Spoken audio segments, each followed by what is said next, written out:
રાજુભાઈ, અત્યારે ગોંડલના બહુચર્ચિત રાજકુમાર જાટ કેસમાં ખૂબ મોટા સમાચાર છે. ગણેશ ગોંડલને ક્લીન ચીટનો રિપોર્ટ આપવામાં આવ્યો છે.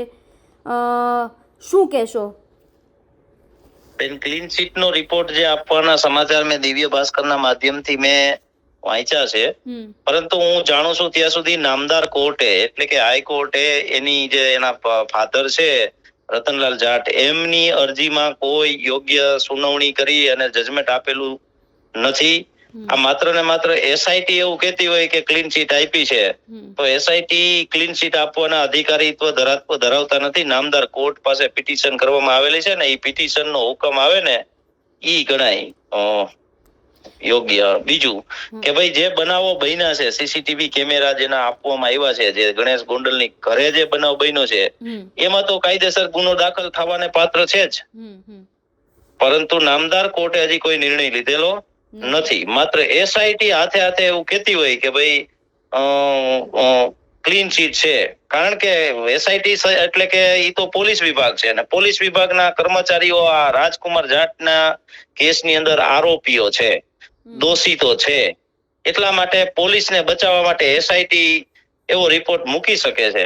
એ તો એમનો વિભાગ છે પોલીસનો. એવું નથી લાગતું, કારણ કે કોર્ટ સ્વાભાવિક છે, એસઆઈટીની તપાસની જ્યારે માંગ થઈ હતી એના બાદ જ આ પ્રકારે એસઆઈટીની રચના કરવામાં આવી, અને એનો મોટા ભાગે કોર્ટમાં રજૂ થતો હોય છે.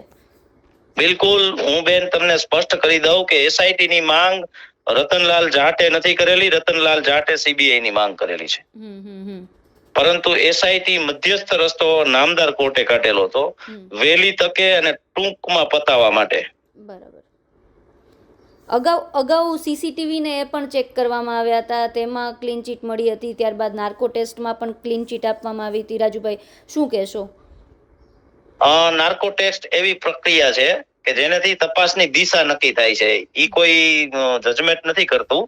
અને રહી વાત સીસીટીવી કેમેરા, તો બધા સીસીટીવી કેમેરા પૂર્ણ આપેલા નથી. બધાની અંદરથી કટિંગ કરી અને બધા સીસીટીવી કેમેરાઓ પોલીસે રજૂ કરેલા છે. તમામ સ્થળોના જે જગ્યાઓના સીસીટીવી કેમેરા પૂર્ણ મળવા જોઈએ ને, એ નથી મળ્યા ને એની માંગ પણ રતનલાલ જાટની પહેલેથી જ કોર્ટ સમક્ષ રાખેલી છે. તો આ કેસમાં ટૂંકમાં અત્યારના તમે કહી રહ્યા છો તે મુજબ કોર્ટનો ચુકાદો ના આવે ત્યાં સુધી કંઈ કહેવું નહીં. બિલકુલ. બિલકુલ. અમારી સાથે વાતચીત કરી તે બદલ આપનો આભાર રાજુભાઈ.